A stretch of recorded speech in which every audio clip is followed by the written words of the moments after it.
መንታ መንገድ ክፍል 5 ደራሲና ተራኪ ፉአድ ሙና።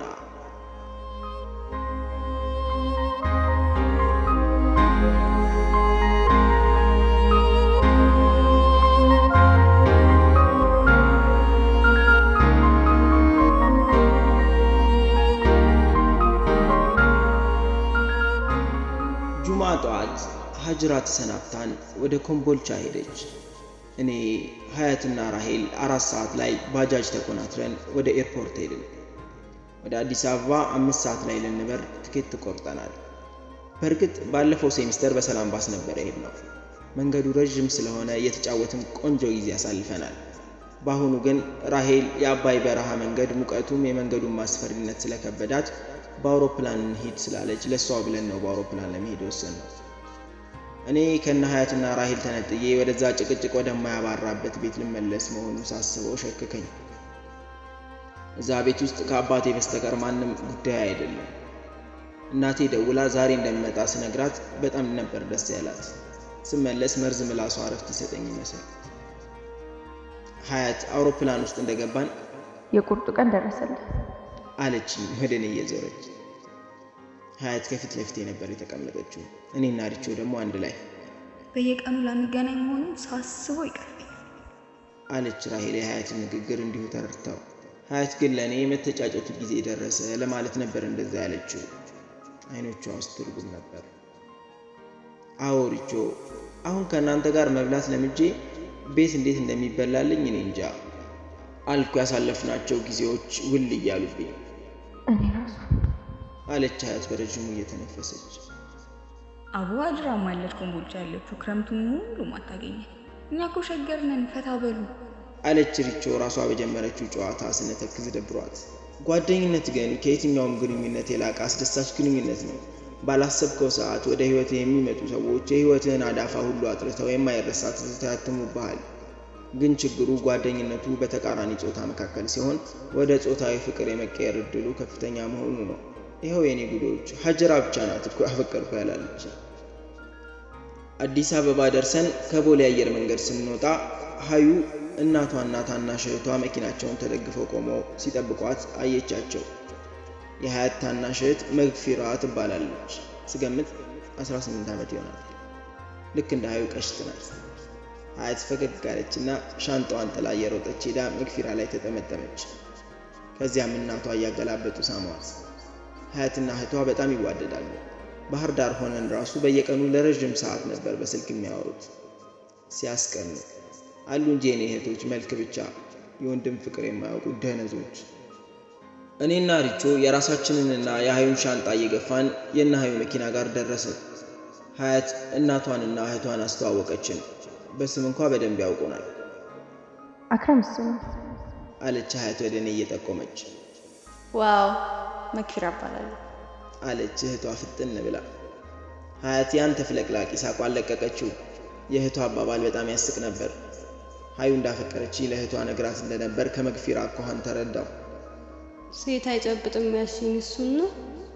ማሻአላህ ልጅ እንደዚህ ሲያድግ እንዴት ደስ ይላል አሉ የሀያት እናት። ሀዩ ጠቅሳኝ ወደ መኪናው ገባች። መኪናውን አስነስተው ሲሄዱ መግፊራ እጇን የስንብት አውለበለበችልኝ።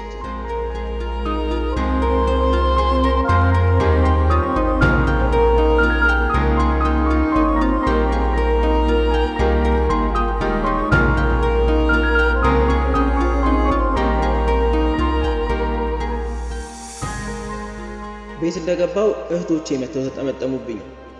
ምን ያስመስላሉ? ከናፈኳቸው አይደውሉልኝም ነበር? እዚህ ከ10 ጎረምሳ ጋር ከሚጀናጀን ብሽቆች። እናቴ አክረሜን አንበሳ ለምን የምትደርስበትን ሰዓት አልነገርከንም? በኮንትራት ከምትመጣ እኔ አላመጣህም ነበር አለች ሱፍራ እያነጠፈች። ሱፍራ ምግብ ሲቀርብ ምንጣፍ ላይ እንዳይንጠባጠብ ለመከላከል የሚነጠፍ ፕላስቲክ ነው። ፈገግ ብዬ ዝም አልኩኝ። ምንም ማውራት አልፈለኩም።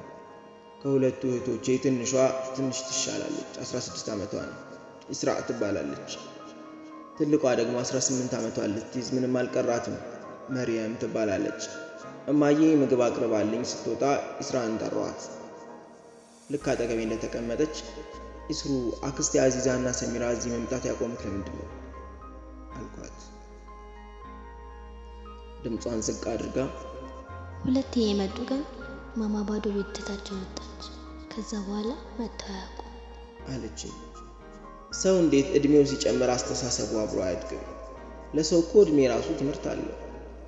እናቴ ከመወዳቸው አክስቶቼ ጋር እንዳቆራረጠችኝ ሳስብ ተናደድኩ። እናቴ መልከኛ ናት፣ ግን ጸባይ አላደላትም። እኔም ቤት ስለማላዘወትርና ሃይማኖታዊ ቡድኖች እንዲሁም የኪነ ጥበብ ማህበሮች ውስጥ በመሳተፍ ራሴን ስለማጨናንቅ እንጂ የእናቴን ጸባይ ወርስ ነበር። በመሃል መርየም በቃ ክረሚ መውጣቴ ነው ብላኝ ወጣች። አለባበሷ ይሰቀጥጣል።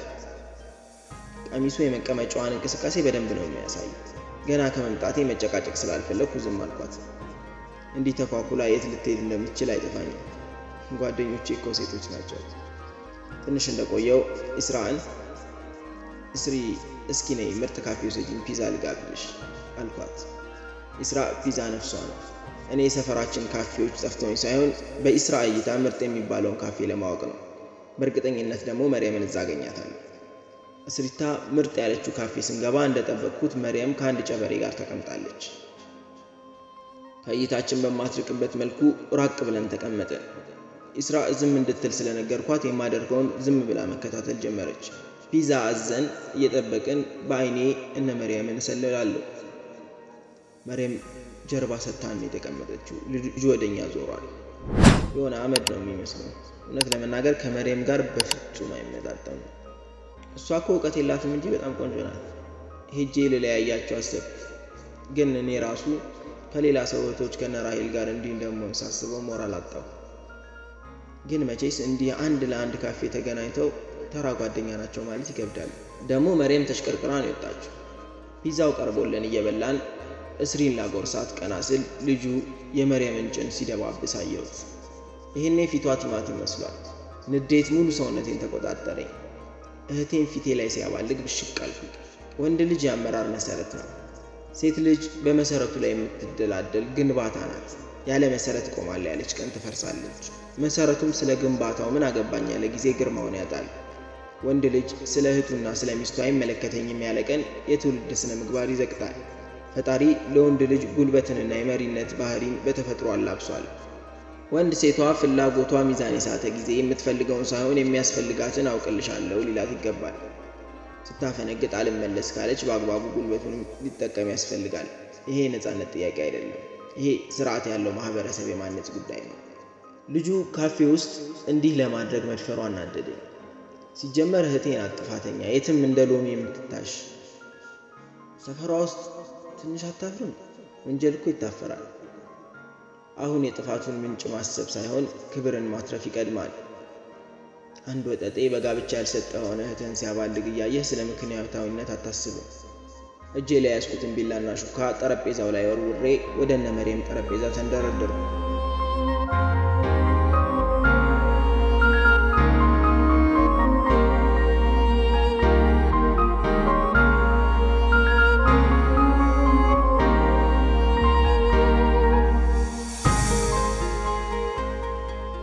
ኢስራ ልጣላ መሆኑ ገብቷት አኩሻ በአላህ ተረጋጋ እያለች ከኋላ የተከተለችኝ። ልጁ ወደ እነሱ እየተንደረደርኩ መሆኑ ሲያይ እጁን ከጭኗ ላይ አነሳ። በቦክስ ልጁን ከነወንበሩ መሬት ላይ ዘረርኩት። መርየም ደንግጣ ከመቀመጫዋ ተነሳች። ልጁን አስተናጋጆች እስኪገላገሉት ድረስ በቦክስ ነረትኩት። መርየም ቆማ ታለቅሳለች። ልጁ ነስር በነስር ሆነ። አስተናጋጆቹ ፖሊስ ጠርተው አስረከቡን። ፖሊሶቹ እጃቸውን እያፍታቱብን ሰፈራችን ወደሚገኘው ጣቢያ ይዘውን ሄዱ። ሁለታችንንም መምታታቸው ገርሞኛል። ተበዳይ ይመታል እንዴ? አረ በዳዩንም የመምታት ስልጣን የላቸውም። ኢስራ አባዬ ጋር ደወለች። መርየምም አብራን ወደ ጣቢያው መታለች። ልጁ ጀንተል ብሎ ሲያሻሽ እንዳልነበረ ጣቢያ ስንደርስ እናቱ እንደተገደለችበት ሕፃን መነፋረቅ ጀመረ።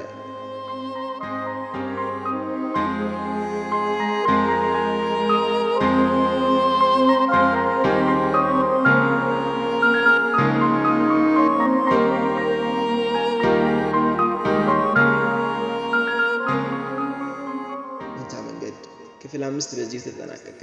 ይቀጥላል። ደራሲና ተራኪ ፉአድ ሙናር።